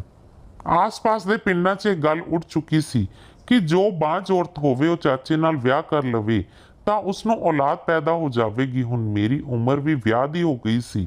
ਮੈਂ ਪਿੰਡ ਦੀ ਥਾਂ ਸ਼ਹਿਰ 'ਚ ਵਿਆਹ ਕਰਨਾ ਚਾਹੁੰਦੀ ਸੀ ਤੇ ਇਹ ਗੱਲ ਮੈਂ ਆਪਣੇ ਪਿਤਾ ਜੀ ਨੂੰ ਦੱਸੀ। ਉਹਨਾਂ ਨੇ ਬਹੁਤ ਦੇਖਿਆ, ਪਰ ਸ਼ਹਿਰ 'ਚ ਸਾਡੀ ਕੋਈ ਜਾਣ ਪਹਿਚਾਣ ਨਾ ਹੋਣ ਕਾਰਨ ਕੋਈ ਰਿਸ਼ਤਾ ਨਾ ਮਿਲਿਆ। ਫਿਰ ਪਿਤਾ ਜੀ ਨੇ ਸ਼ਾਮੂ ਚਾਚੇ ਨੂੰ ਸ਼ਹਿਰ 'ਚ ਮੇਰੇ ਲਈ ਕੋਈ ਲੜਕਾ ਦੇਖਣ ਨੂੰ ਕਿਹਾ। ਇਸ ਦੌਰਾਨ ਬਦਕਿਸਮਤੀ ਨਾਲ ਚਾਚੇ ਦੀ ਪਤਨੀ ਦਾ ਫਿਰ ਤੋਂ ਦੇਹਾਂਤ ਹੋ ਗਿਆ ਤੇ ਉਹ ਫਿਰ ਤੋਂ ਇਕੱਲੇ ਹੋ ਗਏ। ਉਹਨਾਂ ਨੇ ਆਪਣੇ ਬੱਚਿਆਂ ਦੀ ਦੇਖਭਾਲ ਲਈ ਇੱਕ ਨੌਕਰਾਨੀ ਰੱਖ ਲਈ, ਕਿਉਂਕਿ ਉਮਰ ਜ਼ਿਆਦਾ ਹੋਣ ਕਾਰਨ ਉਹ ਉਹਨਾਂ ਦੀ ਦੇਖਭਾਲ ਨਹੀਂ ਕਰ ਸਕਦੇ ਸਨ। ਇਸ ਦੌਰਾਨ ਚਾਚੇ ਕੋਲ ਕਈ ਬਾਂਝ ਔਰਤਾਂ ਦੇ ਰਿਸ਼ਤੇ ਆਏ, ਪਰ ਸ਼ਾਮੂ ਚਾਚਾ ਨੇ ਵਿਆਹ ਕਰਨ ਤੋਂ ਮਨਾ ਕਰ ਦਿੱਤਾ ਸੀ, ਕਿਉਂਕਿ ਉਹਨਾਂ ਦੀ ਤਬੀਅਤ ਹੁਣ ਠੀਕ ਨਹੀਂ ਰਹਿੰਦੀ ਸੀ। ਸਿਹਤ ਠੀਕ ਨਾ ਹੋਣ ਕਰਕੇ ਚਾਚਾ ਸ਼ਹਿਰ ਵੀ ਨਹੀਂ ਜਾ ਰਿਹਾ ਸੀ। ਇਸ ਲਈ ਪਿਤਾ ਜੀ ਨੇ ਦੁਬਾਰਾ ਚਾਚੇ ਕੋਲ ਮੇਰੇ ਰਿਸ਼ਤੇ ਦੀ ਗੱਲ ਨਾ ਕੀਤੀ। ਸ਼ਹਿਰ 'ਚ ਕੋਈ ਵੀ ਰਿਸ਼ਤਾ ਦੇਖਣ ਲਈ ਮੈਂ ਖੁਦ ਹੀ ਚਾਚੇ ਕੋਲ ਜਾਣ ਦਾ ਸੋਚਿਆ, ਕਿਉਂਕਿ ਚਾਚਾ ਬਚਪਨ ਤੋਂ ਹੀ ਮੇਰੇ ਨਾਲ ਬਹੁਤ ਹਾਸਾ ਮਜ਼ਾਕ ਕਰਦਾ ਸੀ। ਇਸ ਲਈ ਮੈਂ ਉਹਨਾਂ ਨਾਲ ਗੱਲ ਕਰ ਸਕਦੀ ਸੀ। ਮੈਂ ਆਪਣੇ ਪਿਤਾ ਤੇ ਮਾਂ ਨੂੰ ਬਿਨਾਂ ਦੱਸੇ ਚਾਚੇ ਦੇ ਘਰ ਚਲੀ ਗਈ। ਜਿਵੇਂ ਮੈਂ ਉਹਨਾਂ ਦੇ ਘਰ ਕਦਮ ਰੱਖਿਆ ਤਾਂ ਮੈਨੂੰ ਅੰਦਰ ਜਾਣੀ ਪਹਿਚਾਣੀ ਜਿਹੀ ਆਵਾਜ਼ ਸੁਣਾਈ ਦਿੱਤੀ। ਜਦ ਮੈਂ ਕਮਰੇ 'ਚ ਦੇਖਿਆ ਤਾਂ ਮੇਰੇ ਪੈਰਾਂ ਹੇਠੋਂ ਜ਼ਮੀਨ ਖਿਸਕ ਗਈ, ਕਿਉਂਕਿ ਅੰਦਰ ਤਾਂ ਮੇਰੀ ਟੀਚਰ ਜੀ ਸੀ ਜੋ ਆਪਣੇ ਬੇਟੇ ਨੂੰ ਗੋਦ 'ਚ ਲੈ ਕੇ ਬੈਠੀ ਸੀ। ਉਹ ਚਾਚੇ ਨੂੰ ਕਹਿ ਰਹੀ ਸੀ ਕਿ ਤੁਸੀਂ ਕਿਸੇ ਬਾਂਝ ਔਰਤ ਨਾਲ ਵਿਆਹ ਕਰ ਲਓ, ਉਹਨਾਂ ਨੂੰ ਵੀ ਸਮਾਜ 'ਚ ਇੱਜ਼ਤ ਮਿਲ ਜਾਵੇਗੀ ਤੇ ਬੱਚਿਆਂ ਦਾ ਪਾਲਣ ਪੋਸ਼ਣ ਵੀ ਚੰਗੀ ਤਰ੍ਹਾਂ ਹੋ ਜਾਵੇਗਾ। ਚਾਚਾ ਕਹਿਣ ਲੱਗਿਆ ਕਿ ਹੁਣ ਮੈਨੂੰ ਕਿਸੇ ਵੀ ਔਰਤ ਤੇ ਭਰੋਸਾ ਨਹੀਂ ਰਿਹਾ। ਤੁਸੀਂ ਤਾਂ ਇਹ ਰਾਜ ਆਪਣੇ ਸੀਨੇ 'ਚ ਲੁਕੋ ਕੇ ਰੱਖਿਆ ਕਿ ਕਿਵੇਂ ਮੇਰੇ ਨਾਲ ਵਿਆਹ ਤੋਂ ਬਾਅਦ ਬਾਂਝ ਔਰਤਾਂ ਪ੍ਰੈਗਨੈਂਟ ਹੋ ਜਾਂਦੀਆਂ ਹਨ। ਜੇਕਰ ਕਿਸੇ ਨੇ ਇਹ ਰਾਜ ਖੋਲ ਦਿੱਤਾ ਤਾਂ ਚੰਗਾ ਨਹੀਂ ਹੋਵੇਗਾ। ਪੂਰੇ ਪਿੰਡ ਸਾਹਮਣੇ ਸਾਡੀ ਬੇਇੱਜ਼ਤੀ ਹੋ ਜਾਵੇਗੀ। ਮੈਂ ਨਹੀਂ ਚਾਹੁੰਦਾ ਕਿ ਸਾਡੇ 'ਚੋਂ ਕਿਸੇ ਦੀ ਬਦਨਾਮੀ ਹੋਵੇ। ਜੋ ਰਾਜ ਸਾਲਾਂ ਤੋਂ ਲੁਕਿਆ ਹੋਇਆ ਹੈ ਉਹ ਲੁਕਿਆ ਹੀ ਰਹੇ ਤਾਂ ਚੰਗਾ ਹੈ। ਹੁਣ ਮੈਂ ਇਕੱਲਾ ਹੀ ਠੀਕ ਹਾਂ। ਮੈਂ ਬਹੁਤ ਗੌਰ ਨਾਲ ਉਹਨਾਂ ਦੀਆਂ ਗੱਲਾਂ ਸੁਣਨ ਦੀ ਕੋਸ਼ਿਸ਼ ਕੀਤੀ, ਪਰ ਮੈਨੂੰ ਉਹਨਾਂ ਦੀ ਕੋਈ ਵੀ ਗੱਲ ਸਮਝ ਨਹੀਂ ਆਈ। ਪਰ ਮੈਨੂੰ ਇੰਨਾ ਅੰਦਾਜ਼ਾ ਹੋ ਗਿਆ ਸੀ ਕਿ ਉਹ ਕੋਈ ਰਾਜ਼ ਦੀ ਗੱਲ ਕਰ ਰਹੇ ਹਨ। ਸ਼ਾਇਦ ਉਹ ਰਾਜ਼ ਇਹੀ ਸੀ ਕਿ ਚਾਚੇ ਦੀ ਪਤਨੀ ਬਾਂਝ ਹੋਣ ਦੇ ਬਾਅਦ ਵੀ ਕਿਵੇਂ ਕਿਸੇ ਬੱਚੇ ਨੂੰ ਪੈਦਾ ਕਰ ਦਿੰਦੀ ਹੈ, ਪਰ ਉਹਨਾਂ ਨੇ ਪੂਰਾ ਰਾਜ਼ ਖੋਲ ਕੇ ਨਹੀਂ ਦੱਸਿਆ ਸੀ। ਮੈਂ ਉੱਥੇ ਹੀ ਖੜੀ ਸੀ ਕਿ ਟੀਚਰ ਜੀ ਬਾਹਰ ਆ ਗਈ ਤੇ ਮੈਨੂੰ ਦੇਖ ਕੇ ਉਹਨਾਂ ਦੇ ਚਿਹਰੇ ਦਾ ਰੰਗ ਉੱਡ ਗਿਆ। ਮੈਂ ਟੀਚਰ ਜੀ ਤੋਂ ਉਹਨਾਂ ਦੇ ਬੇਟੇ ਨੂੰ ਆਪਣੀ ਗੋਦ 'ਚ ਚੁੱਕ ਲਿਆ ਤੇ ਉਸ ਨੂੰ ਪਿਆਰ ਕਰਨ ਲੱਗੀ। ਮੈਂ ਉਹਨਾਂ ਨੂੰ ਕਿਹਾ ਕਿ ਮੈਨੂੰ ਸਮਝ ਨਹੀਂ ਆਈ ਸੀ ਕਿ ਤੁਸੀਂ ਚਾਚਾ ਜੀ ਨੂੰ ਛੱਡ ਕੇ ਕਿਉਂ ਗਏ ਸੀ, ਤੇ ਜੇਕਰ ਛੱਡ ਕੇ ਚਲੇ ਗਏ ਸੀ ਤਾਂ ਹੁਣ ਤੁਸੀਂ ਉਹਨਾਂ ਨੂੰ ਲੁੱਕ ਕੇ ਮਿਲਣ ਕਿਉਂ ਆਉਂਦੇ ਹੋ। ਮੇਰੀ ਗੱਲ ਸੁਣ ਕੇ ਉਹਨਾਂ ਨੂੰ ਥੋੜਾ ਗੁੱਸਾ ਆਇਆ ਤੇ ਕਹਿਣ ਲੱਗੀ ਕਿ ਮੈਂ ਕੋਈ ਲੁੱਕ ਕੇ ਨਹੀਂ ਆਉਂਦੀ, ਸਿਰਫ ਅੱਜ ਹੀ ਆਈ ਹਾਂ। ਮੈਨੂੰ ਕਿਸੇ ਨੇ ਦੱਸਿਆ ਸੀ ਕਿ ਉਹਨਾਂ ਦੀ ਪਤਨੀ ਦਾ ਦੇਹਾਂਤ ਹੋ ਗਿਆ, ਇਸ ਲਈ ਮੈਂ ਮਿਲਣ ਆਈ ਹਾਂ। ਮੈਂ ਵੀ ਟੀਚਰ ਜੀ ਤੋਂ ਅੱਖਾਂ ਫੇਰਦੇ ਹੋਏ ਕਿਹਾ ਕਿ ਇੱਕ ਵਾਰ ਜੋ ਛੱਡ ਕੇ ਚਲਾ ਜਾਵੇ ਉਹ ਮੁੜ ਕੇ ਵਾਪਸ ਨਹੀਂ ਆਉਂਦਾ। ਜੇਕਰ ਤੁਸੀਂ ਉਹਨਾਂ ਨੂੰ ਛੱਡ ਕੇ ਨਹੀਂ ਗਏ ਹੁੰਦੇ ਤਾਂ ਅੱਜ ਉਹ ਇਸ ਹਾਲਤ 'ਚ ਇਕੱਲੇ ਨਾ ਹੁੰਦੇ। ਪਰ ਤੁਹਾਨੂੰ ਤਾਂ ਪਤਾ ਨਹੀਂ ਕਿਸ ਗੱਲ ਦੀ ਕਾਹਲੀ ਸੀ ਕਿ ਉਹਨਾਂ ਤੋਂ ਤਲਾਕ ਲਿਆ ਤੇ ਉਹਨਾਂ ਦਾ ਦੂਜਾ ਵਿਆਹ ਕਰਵਾ ਦਿੱਤਾ ਤੇ ਇੱਥੋਂ ਚਲੇ ਗਏ। ਸਾਡੀਆਂ ਗੱਲਾਂ ਸੁਣ ਕੇ ਚਾਚਾ ਬਾਹਰ ਆ ਗਿਆ ਤੇ ਉਹ ਮੈਨੂੰ ਗੁੱਸੇ 'ਚ ਦੇਖਣ ਲੱਗਿਆ ਤੇ ਕਹਿਣ ਲੱਗਿਆ ਕਿ ਤੂੰ ਕਿਉਂ ਇਸ ਤਰ੍ਹਾਂ ਬਦਤਮੀਜ਼ੀ ਕਰ ਰਹੀ ਹੈ, ਇਹ ਤੇਰੇ ਤੋਂ ਵੱਡੀ ਹੈ। ਮੈਂ ਚਾਚੇ ਨੂੰ ਕੁਝ ਕਹਿਣਾ ਚਾਹਿਆ, ਪਰ ਉਹਨਾਂ ਨੇ ਇਸ਼ਾਰੇ ਨਾਲ ਮੈਨੂੰ ਚੁੱਪ ਰਹਿਣ ਲਈ ਕਿਹਾ ਤੇ ਟੀਚਰ ਜੀ ਨੂੰ ਕਹਿਣ ਲੱਗੀ ਕਿ ਤੁਸੀਂ ਜਾਓ, ਇਸ ਦੀ ਖਬਰ ਮੈਂ ਲੈਂਦਾ ਹਾਂ। ਟੀਚਰ ਜੀ ਚੁੱਪਚਾਪ ਉੱਥੋਂ ਚਲੀ ਗਈ। ਮੈਨੂੰ ਤਾਂ ਉਹਨਾਂ ਦੋਵਾਂ ਤੇ ਹੈਰਾਨੀ ਹੋ ਰਹੀ ਸੀ ਕਿ ਤਲਾਕ ਹੋਣ ਤੋਂ ਬਾਅਦ ਵੀ ਉਹ ਆਪਸ 'ਚ ਇੰਨੀ ਚੰਗੀ ਤਰ੍ਹਾਂ ਗੱਲ ਕਰ ਰਹੇ ਸਨ। ਟੀਚਰ ਦੀ ਜਾਣ ਤੋਂ ਬਾਅਦ ਚਾਚਾ ਮੈਨੂੰ ਕਹਿਣ ਲੱਗਿਆ ਕਿ ਕਿਹੜਾ ਤਰੀਕਾ ਹੈ ਵੱਡਿਆਂ ਨਾਲ ਗੱਲ ਕਰਨ ਦਾ। ਉਹ ਤੇਰੇ ਤੋਂ ਵੱਡੀ ਹੈ, ਉਹਨਾਂ ਦੀ ਇੱਜ਼ਤ ਕਰਨੀ ਚਾਹੀਦੀ ਹੈ। ਇਹ ਸਭ ਸੁਣ ਕੇ ਮੈਂ ਚਾਚੇ ਨਾਲ ਕੋਈ ਗੱਲ ਨਾ ਕੀਤੀ ਤੇ ਆਪਣੇ ਘਰ ਵਾਪਸ ਆ ਗਈ। ਮੈਂ ਘਰ ਵਾਪਸ ਆਈ ਤਾਂ ਦੇਖਿਆ ਕਿ ਮੇਰੇ ਪਿਤਾ ਜੀ ਦੇ ਦੋਸਤ ਘਰ ਬੈਠੇ ਸਨ ਤੇ ਮੈਨੂੰ ਜਿਸ ਗੱਲ ਦਾ ਡਰ ਸੀ ਉਹੀ ਹੋਇਆ। ਉਹ ਮੇਰਾ ਰਿਸ਼ਤਾ ਲੈ ਕੇ ਆਏ ਸਨ ਤੇ ਪਿਤਾ ਜੀ ਨੇ ਮੇਰਾ ਰਿਸ਼ਤਾ ਵੀ ਉਹਨਾਂ ਦੇ ਬੇਟੇ ਨਾਲ ਕਰ ਦਿੱਤਾ ਸੀ। ਮੈਂ ਪਿਤਾ ਜੀ ਨੂੰ ਬਹੁਤ ਮਨਾ ਕੀਤਾ ਕਿ ਮੈਂ ਉਹਨਾਂ ਦੇ ਦੋਸਤ ਦੇ ਬੇਟੇ ਨਾਲ ਵਿਆਹ ਨਹੀਂ ਕਰਾਂਗੀ, ਕਿਉਂਕਿ ਉਹ ਲੋਕ ਅਨਪੜ੍ਹ ਹਨ। ਮੈਂ ਇਹਨਾਂ ਲੋਕਾਂ 'ਚ ਖੁਸ਼ ਨਹੀਂ ਰਹਿ ਸਕਦੀ। ਪਰ ਪਿਤਾ ਜੀ ਨੇ ਮੇਰੀ ਕੋਈ ਗੱਲ ਨਾ ਸੁਣੀ ਤੇ ਜ਼ਬਰਦਸਤੀ ਮੇਰਾ ਵਿਆਹ ਆਪਣੇ ਦੋਸਤ ਦੇ ਬੇਟੇ ਨਾਲ ਕਰਵਾ ਦਿੱਤਾ। ਮੈਨੂੰ ਸ਼ੁਰੂ ਤੋਂ ਹੀ ਉਹਨਾਂ ਦੇ ਘਰ ਦਾ ਮਾਹੌਲ ਪਸੰਦ ਨਹੀਂ ਸੀ। ਉਹ ਬਹੁਤ ਅਮੀਰ ਸਨ, ਪਰ ਤਮੀਜ਼ ਨਾਂ ਦੀ ਕੋਈ ਚੀਜ਼ ਉਹਨਾਂ ਦੇ ਘਰ 'ਚ ਨਹੀਂ ਸੀ। ਮੇਰੇ ਵਿਆਹ ਨੂੰ 3 ਸਾਲ ਹੋ ਗਏ ਸਨ। ਪਿਛਲੇ 2 ਸਾਲ ਮੈਂ ਜਿਵੇਂ ਬਤੀਤ ਕੀਤੇ ਸਨ ਬਸ ਮੈਂ ਹੀ ਜਾਣਦੀ ਸੀ। ਮੈਂ ਆਪਣੇ ਸਹੁਰੇ ਬਹੁਤ ਮੁਸ਼ਕਿਲ ਨਾਲ ਰਹਿ ਰਹੀ ਸੀ। ਮੈਂ ਭਗਵਾਨ ਅੱਗੇ ਦੁਆ ਕਰਦੀ ਸੀ ਕਿ ਇਹਨਾਂ ਲੋਕਾਂ ਤੋਂ ਮੇਰੀ ਜਾਨ ਛੁੱਟ ਜਾਵੇ, ਪਰ ਮੇਰੀ ਜਾਨ ਇਸ ਤਰ੍ਹਾਂ ਛੁੱਟੇਗੀ ਮੈਂ ਇਹ ਸੋਚਿਆ ਨਹੀਂ ਸੀ। ਮੈਂ ਮਾਂ ਬਣਨ ਵਾਲੀ ਸੀ ਤਾਂ ਮੇਰੀ ਨਨਾਣ ਨੇ ਮੈਨੂੰ ਪੌੜੀਆਂ ਤੋਂ ਧੱਕਾ ਦੇ ਦਿੱਤਾ ਤੇ ਮੈਂ ਢਿੱਡ ਦੇ ਪਾਰ ਪੌੜੀਆਂ ਤੋਂ ਡਿੱਗਦੀ ਹੋਈ ਹੇਠਾਂ ਆਈ। ਜਦੋਂ ਮੇਰੀ ਅੱਖ ਖੁੱਲੀ ਤਾਂ ਮੈਂ ਹਸਪਤਾਲ ਦੇ ਕਮਰੇ ਸੀ। ਮੈਂ ਆਪਣੇ ਬੱਚੇ ਨੂੰ ਗਵਾ ਚੁੱਕੀ ਸੀ। ਡਾਕਟਰ ਨੇ ਕਿਹਾ ਕਿ ਮੈਂ ਹੁਣ ਮਾਂ ਨਹੀਂ ਬਣ ਸਕਦੀ। ਇਹ ਸੁਣ ਕੇ ਮੇਰੇ ਸਹੁਰੇ ਵਾਲਿਆਂ ਨੇ ਮੈਨੂੰ ਮੇਰੇ ਮਾਤਾ ਪਿਤਾ ਦੇ ਘਰ ਛੱਡ ਦਿੱਤਾ। ਉਹ ਕਹਿੰਦੇ ਸਨ ਕਿ ਜਦੋਂ ਇਹ ਸਾਨੂੰ ਬੱਚਾ ਨਹੀਂ ਦੇ ਸਕਦੀ ਤਾਂ ਅਸੀਂ ਇਸ ਨੂੰ ਆਪਣੇ ਕੋਲ ਰੱਖ ਕੇ ਕੀ ਕਰਾਂਗੇ। ਸਗੋਂ ਉਹਨਾਂ ਲੋਕਾਂ ਨੇ ਤਾਂ ਸਾਰੇ ਪਿੰਡ 'ਚ ਇਹ ਗੱਲ ਉਡਾ ਦਿੱਤੀ ਕਿ ਮੈਂ ਹੁਣ ਬਾਂਝ ਹੋ ਚੁੱਕੀ ਹਾਂ। ਇਸੇ ਕਰਕੇ ਮੈਨੂੰ ਰਿਸ਼ਤੇ ਆਉਣੇ ਵੀ ਬੰਦ ਹੋ ਗਏ ਸਨ। ਪਿਤਾ ਜੀ ਜਦੋਂ ਵੀ ਘਰੋਂ ਬਾਹਰ ਜਾਂਦੇ ਤਾਂ ਲੋਕ ਉਹਨਾਂ ਨੂੰ ਕਹਿੰਦੇ ਕਿ ਆਪਣੀ ਬੇਟੀ ਦਾ ਵਿਆਹ ਵੀ ਸ਼ਾਮੂ ਚਾਚੇ ਨਾਲ ਕਰ ਦੇ, ਇਹ ਵੀ ਬੱਚੇ ਪੈਦਾ ਕਰ ਦੇਵੇਗੀ। ਪਿਤਾ ਜੀ ਲੋਕਾਂ ਦੇ ਤਾਨਿਆਂ ਤੋਂ ਤੰਗ ਆ ਗਏ ਸਨ। ਇਸ ਲਈ ਅੱਜ ਮੈਂ ਆਪਣੇ ਪਿਤਾ ਨਾਲ ਸ਼ਾਮੂ ਚਾਚੇ ਦੇ ਘਰ ਬੈਠੀ ਸੀ। ਪਿਤਾ ਜੀ ਮੈਨੂੰ ਉਹਨਾਂ ਨਾਲ ਗੱਲ ਕਰਨ ਲਈ ਇਕੱਲਾ ਛੱਡ ਕੇ ਬਾਹਰ ਚਲੇ ਗਏ ਸਨ। ਚਾਚਾ ਕਹਿਣ ਲੱਗਿਆ ਕਿ ਮੈਂ ਜਾਣਦਾ ਹਾਂ ਕਿ ਤੂੰ ਹਮੇਸ਼ਾ ਇਸ ਗੱਲ ਦੇ ਪਿੱਛੇ ਪਈ ਰਹੀ ਕਿ ਤੈਨੂੰ ਮੇਰਾ ਰਾਜ਼ ਪਤਾ ਲੱਗ ਜਾਵੇ ਕਿ ਕਿਵੇਂ ਬਾਂਝ ਔਰਤਾਂ ਮੇਰੇ ਨਾਲ ਵਿਆਹ ਕਰਨ ਤੋਂ ਬਾਅਦ ਬੱਚੇ ਪੈਦਾ ਕਰ ਲੈਂਦੀਆਂ ਹਨ। ਤੂੰ ਕਿ ਸਾਰਾ ਪਿੰਡ ਹੀ ਮੈਨੂੰ ਇਸ ਸੰਬੰਧੀ ਸਵਾਲ ਕਰਦਾ ਰਹਿੰਦਾ ਸੀ, ਪਰ ਮੈਂ ਕਦੇ ਵੀ ਕਿਸੇ ਨੂੰ ਕੁਝ ਨਹੀਂ ਦੱਸਿਆ। ਪਰ ਅੱਜ ਮੈਂ ਤੈਨੂੰ ਆਪਣਾ ਇਹ ਰਾਜ਼ ਦੱਸ ਰਿਹਾ ਹਾਂ।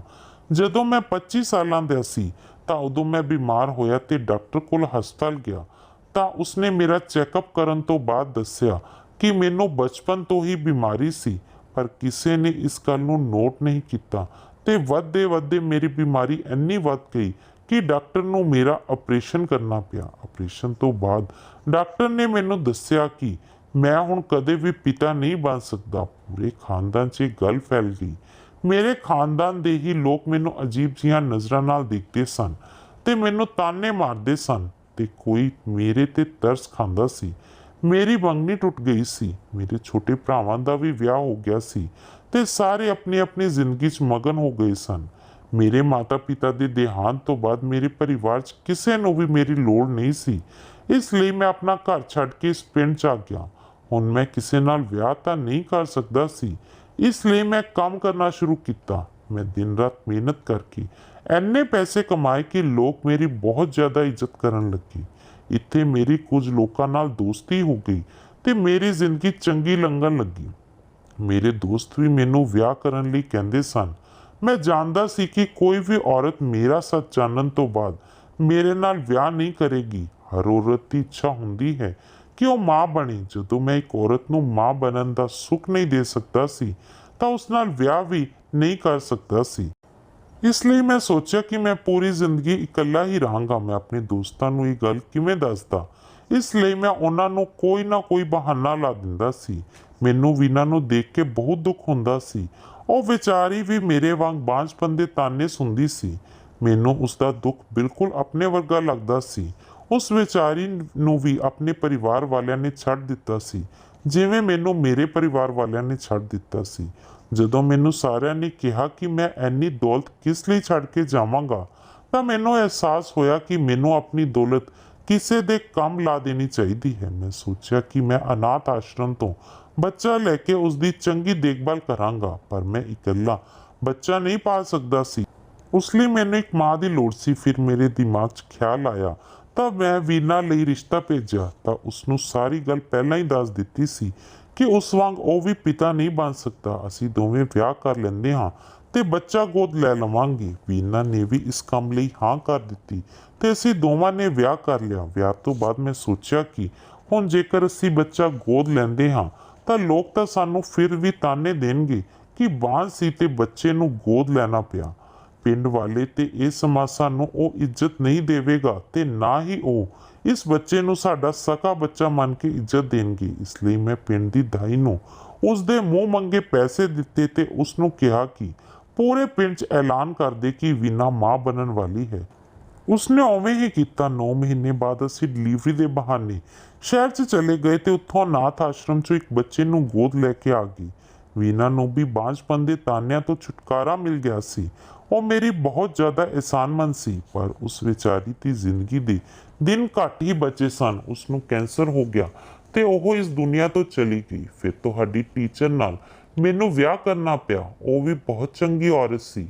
ਉਸ ਨੂੰ ਵੀ ਸਮਾਜ 'ਚ ਇੱਜ਼ਤ ਦਿਵਾਉਣ ਲਈ ਸਾਨੂੰ ਉਹੀ ਡਰਾਮਾ ਕਰਨਾ ਪਿਆ। ਇਸ ਵਾਰ ਵੀ ਅਸੀਂ ਇੱਕ ਬੱਚਾ ਗੋਦ ਲਿਆ ਸੀ। ਮੇਰੀ ਇੱਛਾ ਸੀ ਕਿ ਮੈਂ ਇਹਨਾਂ ਬੱਚਿਆਂ ਦਾ ਪਾਲਣ ਪੋਸ਼ਣ ਚੰਗੀ ਤਰ੍ਹਾਂ ਕਰਾਂ। ਇੱਕ ਦਿਨ ਤੁਹਾਡੀ ਟੀਚਰ ਦਾ ਪਹਿਲਾ ਪਤੀ ਸਾਡੇ ਘਰ ਆਇਆ ਤੇ ਉਹ ਮੈਨੂੰ ਕਹਿਣ ਲੱਗਿਆ ਕਿ ਮੈਂ ਉਸ ਨੂੰ ਛੱਡ ਦੇਵਾਂ, ਕਿਉਂਕਿ ਉਹ ਤੁਹਾਡੀ ਟੀਚਰ ਨਾਲ ਬਹੁਤ ਪਿਆਰ ਕਰਦਾ ਸੀ ਤੇ ਉਸ ਨਾਲ ਰਹਿਣਾ ਚਾਹੁੰਦਾ ਸੀ। ਉਸ ਨੂੰ ਆਪਣੀ ਗਲਤੀ ਦਾ ਅਹਿਸਾਸ ਸੀ, ਪਰ ਤੁਹਾਡੀ ਟੀਚਰ ਨੇ ਮਨਾ ਕਰ ਦਿੱਤਾ। ਉਸਨੇ ਕਿਹਾ ਕਿ ਉਹ ਵੀ ਆਪਣੇ ਪਹਿਲੇ ਪਤੀ ਨਾਲ ਬਹੁਤ ਪਿਆਰ ਕਰਦੀ ਹੈ, ਪਰ ਮੈਨੂੰ ਨਹੀਂ ਛੱਡ ਸਕਦੀ। ਮੇਰੇ ਕਰਕੇ ਉਸ ਨੂੰ ਸਮਾਜ 'ਚ ਇੱਜ਼ਤ ਮਿਲੀ ਹੈ। ਹੁਣ ਉਹ ਮੈਨੂੰ ਕਿਸੇ ਵੀ ਹਾਲ 'ਚ ਨਹੀਂ ਛੱਡ ਕੇ ਜਾਵੇਗੀ, ਪਰ ਮੈਂ ਉਸ ਦੀ ਖੁਸ਼ੀ ਕਰਕੇ ਉਸ ਨੂੰ ਛੱਡ ਦਿੱਤਾ। ਉਹ ਮੈਨੂੰ ਤਲਾਕ ਨਹੀਂ ਦੇਣਾ ਚਾਹੁੰਦੀ ਸੀ, ਪਰ ਉਹ ਆਪਣੇ ਪਤੀ ਨਾਲ ਬਹੁਤ ਪਿਆਰ ਕਰਦੀ ਸੀ ਤੇ ਮੈਂ ਦੋ ਪਿਆਰ ਕਰਨ ਵਾਲਿਆਂ ਨੂੰ ਵੱਖ-ਵੱਖ ਰਹਿੰਦਾ ਨਹੀਂ ਦੇਖ ਸਕਦਾ ਸੀ। ਇਸ ਲਈ ਮੇਰੇ ਜ਼ੋਰ ਦੇਣ ਤੇ ਉਸਨੇ ਮੈਨੂੰ ਤਲਾਕ ਦੇ ਦਿੱਤਾ। ਤਲਾਕ ਹੋਣ ਤੋਂ ਬਾਅਦ ਉਸਨੇ ਮੇਰਾ ਵਿਆਹ ਆਪਣੀ ਇੱਕ ਬਾਂਝ ਸਹੇਲੀ ਨਾਲ ਕਰਵਾ ਦਿੱਤਾ ਤਾਂ ਕਿ ਮੈਂ ਇਕੱਲਾ ਨਾ ਰਹਾ ਤੇ ਮੇਰੇ ਬੱਚਿਆਂ ਦੀ ਵੀ ਦੇਖਭਾਲ ਹੋ ਸਕੇ। ਉਸਨੂੰ ਵੀ ਮੇਰੇ ਬਾਰੇ ਸਭ ਕੁਝ ਪਤਾ ਸੀ। ਉਸ ਨੂੰ ਰਹਿਣ ਲਈ ਵੀ ਇੱਕ ਛੱਤ ਚਾਹੀਦੀ ਸੀ ਤੇ ਬੈਠੇ ਬਿਠਾਏ ਉਸ ਨੂੰ ਪਤੀ ਔਲਾਦ ਤੇ ਇੱਜ਼ਤ ਮਿਲੀ ਤਾਂ ਉਹ ਵੀ ਮੇਰੀ ਸ਼ੁਕਰਗੁਜ਼ਾਰ ਹੋ ਗਈ। ਤੁਹਾਡੀ ਟੀਚਰ ਆਪਣੇ ਬੇਟੇ ਨੂੰ ਨਾਲ ਲੈ ਕੇ ਚਲੀ ਗਈ ਕਿਉਂਕਿ ਉਹ ਖੁਦ ਉਸ ਦਾ ਪਾਲਣ ਪੋਸ਼ਣ ਕਰਨਾ ਚਾਹੁੰਦੀ ਸੀ। ਇਸ ਲਈ ਮੈਂ ਉਸ ਨੂੰ ਉਹ ਬੱਚਾ ਲਿਜਾਣ ਦਿੱਤਾ ਤੇ ਖੁਸ਼ੀ-ਖੁਸ਼ੀ ਉਸ ਨੂੰ ਵਿਦਾ ਕੀਤਾ। ਮੇਰੀ ਤੀਜੀ ਪਤਨੀ ਵੀ ਬਹੁਤ ਚੰਗੀ ਸੀ। ਉਸ ਤੋਂ ਬਾਅਦ ਅਸੀਂ 2 ਬੱਚੇ ਗੋਦ ਲਏ ਸਨ, ਪਰ ਉਸ ਦੀ ਜ਼ਿੰਦਗੀ ਵੀ ਬਹੁਤ ਥੋੜੀ ਸੀ। ਕੁਝ ਦਿਨਾਂ 'ਚ ਉਸ ਦਾ ਵੀ ਦੇਹਾਂਤ ਹੋ ਗਿਆ। ਇਹ ਹੈ ਮੇਰਾ ਸਾਰਾ ਰਾਜ, ਜਿਸ ਨੂੰ ਕੋਈ ਨਹੀਂ ਜਾਣਦਾ ਸੀ ਤੇ ਮੇਰੇ ਬਾਰੇ ਲੋਕ ਅਜੀਬ-ਅਜੀਬ ਗੱਲਾਂ ਕਰਦੇ ਸਨ। ਮੈਂ ਸਿਰਫ ਉਹਨਾਂ ਬਾਂਝ ਔਰਤਾਂ ਨੂੰ ਸਮਾਜ 'ਚ ਇੱਜ਼ਤ ਤੇ ਉਹਨਾਂ ਅਨਾਥ ਬੱਚਿਆਂ ਦੀ ਦੇਖਭਾਲ ਚੰਗੀ ਤਰ੍ਹਾਂ ਕਰਨਾ ਚਾਹੁੰਦਾ ਸੀ। ਉਹਨਾਂ ਨੂੰ ਛੱਤ ਦੇਣਾ ਚਾਹੁੰਦਾ ਸੀ ਤੇ ਮਾਤਾ-ਪਿਤਾ ਦਾ ਪਿਆਰ ਦੇਣਾ ਚਾਹੁੰਦਾ ਸੀ। ਇਸ ਲਈ ਮੈਂ ਇਹ ਸਭ ਕੁਝ ਕੀਤਾ। ਪਰ ਤੇਰੇ ਪਿਤਾ ਨੂੰ ਇਹ ਸਭ ਕੁਝ ਨਹੀਂ ਕਰਨਾ ਚਾਹੀਦਾ ਸੀ, ਕਿਉਂਕਿ ਤੂੰ ਤਾਂ ਜਾਣਦੀ ਹੈ ਕਿ ਮੈਂ ਹਮੇਸ਼ਾ ਤੈਨੂੰ ਆਪਣੀ ਧੀ ਸਮਝਿਆ ਹੈ। ਮੈਂ ਤੇਰੇ ਨਾਲ ਵਿਆਹ ਕਰਨ ਦਾ ਸੋਚ ਵੀ ਨਹੀਂ ਸਕਦਾ। ਚਾਚੇ ਨੇ ਦੱਸਿਆ ਕਿ ਉਹਨਾਂ ਨੂੰ ਵੀ ਕੈਂਸਰ ਹੋ ਚੁੱਕਾ ਹੈ ਤੇ ਉਹਨਾਂ ਕੋਲ ਬਹੁਤ ਘੱਟ ਦਿਨ ਬਚੇ ਹਨ। ਹੁਣ ਉਹਨਾਂ ਨੂੰ ਇਹਨਾਂ ਬੱਚਿਆਂ ਦੀ ਫਿਕਰ ਲੱਗੀ ਰਹਿੰਦੀ ਹੈ ਕਿ ਉਹਨਾਂ ਦੇ ਜਾਣ ਤੋਂ ਬਾਅਦ ਇਹਨਾਂ ਦਾ ਖਿਆਲ ਕੌਣ ਰੱਖੇਗਾ। ਮੈਂ ਚਾਚੇ ਨੂੰ ਕਿਹਾ ਕਿ ਤੁਸੀਂ ਫਿਕਰ ਨਾ ਕਰੋ, ਅੱਜ ਤੋਂ ਮੈਂ ਇਹਨਾਂ ਬੱਚਿਆਂ ਦੀ ਜ਼ਿੰਮੇਵਾਰੀ ਲੈਂਦੀ ਹਾਂ। ਮੈਂ ਇਹਨਾਂ ਨੂੰ ਇਹਨਾਂ ਦੀ ਮਾਂ ਬਣ ਕੇ ਪਾਲਾਂਗੀ ਤੇ ਤੁਹਾਡਾ ਇਹ ਰਾਜ ਵੀ ਮੇਰੇ ਸੀਨੇ 'ਚ ਦੱਬਿਆ ਰਹੇਗਾ। ਮੈਂ ਆਪਣੇ ਪਿਤਾ ਨੂੰ ਵੀ ਸਾਫ਼-ਸਾਫ਼ ਕਹਿ ਦਿੱਤਾ ਕਿ ਔਲਾਦ ਦਾ ਕੀ ਹੈ, ਮੈਂ ਇਹਨਾਂ ਬੱਚਿਆਂ ਨੂੰ ਹੀ ਪਾਲ ਕੇ ਆਪਣੀ ਜ਼ਿੰਦਗੀ ਕੱਟ ਲਵਾਂਗੀ। ਕੁਝ ਦਿਨਾਂ ਬਾਅਦ ਚਾਚੇ ਦਾ ਦੇਹਾਂਤ ਹੋ ਗਿਆ। ਉਹਨਾਂ ਨੇ ਆਪਣੀ ਸਾਰੀ ਜਾਇਦਾਦ ਇਹਨਾਂ ਬੱਚਿਆਂ ਦੇ ਤੇ ਮੇਰੇ ਨਾਂ ਕਰ ਦਿੱਤੀ ਸੀ। ਹੁਣ ਮੈਨੂੰ ਆਪਣੀ ਜ਼ਿੰਦਗੀ ਦਾ ਮਕਸਦ ਮਿਲ ਗਿਆ ਸੀ। ਕਿਸੇ ਦਾ ਵਿਆਹ ਨਾ ਹੋਣ ਨਾਲ ਜਾਂ ਬੱਚੇ ਨਾ ਹੋਣ ਨਾਲ ਉਸ ਦੀ ਜ਼ਿੰਦਗੀ ਖਤਮ ਨਹੀਂ ਹੋ ਜਾਂਦੀ, ਸਗੋਂ ਉਸ ਨੂੰ ਆਪਣੀ ਜ਼ਿੰਦਗੀ ਗੁਜ਼ਾਰਨ ਲਈ ਕੋਈ ਨਾ ਕੋਈ ਮਕਸਦ ਜ਼ਰੂਰ ਮਿਲ ਜਾਂਦਾ ਹੈ, ਜਿਵੇਂ ਮੈਨੂੰ ਮਿਲ ਗਿਆ ਸੀ। ਸੋ ਦੋਸਤੋ, ਉਮੀਦ ਕਰਦੇ ਹਾਂ ਕਿ ਤੁਹਾਨੂੰ ਸਾਡੀ ਇਹ ਕਹਾਣੀ ਪਸੰਦ ਆਈ ਹੋਵੇਗੀ ਤੇ ਜੇਕਰ ਤੁਹਾਨੂੰ ਸਾਡੀ ਇਹ ਕਹਾਣੀ ਪਸੰਦ ਆਈ ਤਾਂ ਇਸ ਨੂੰ ਵੱਧ ਤੋਂ ਵੱਧ ਲਾਈਕ ਤੇ ਸ਼ੇਅਰ ਜ਼ਰੂਰ ਕਰਨਾ ਤੇ ਜੇਕਰ ਤੁਸੀਂ ਸਾਡੇ ਚੈਨਲ NK ਪੰਜਾਬੀ ਕਹਾਣੀਆਂ ਤੇ ਪਹਿਲੀ ਵਾਰ ਆਏ ਹੋ ਤਾਂ ਸਾਡੇ ਚੈਨਲ ਨੂੰ ਜ਼ਰੂਰ ਸਬਸਕ੍ਰਾਈਬ ਕਰਨਾ ਤੇ ਉਸ ਦੇ ਨਾਲ ਦਿੱਤੇ ਬੈਲ ਆਈਕਨ ਨੂੰ ਵੀ ਜ਼ਰੂਰ ਦਬਾਉਣਾ ਤਾਂ ਜੋ ਤੁਹਾਨੂੰ ਸਾਡੀਆਂ ਕਹਾਣੀਆਂ ਸਭ ਤੋਂ ਪਹਿਲਾਂ ਮਿਲ ਸਕਣ। ਧੰਨਵਾਦ।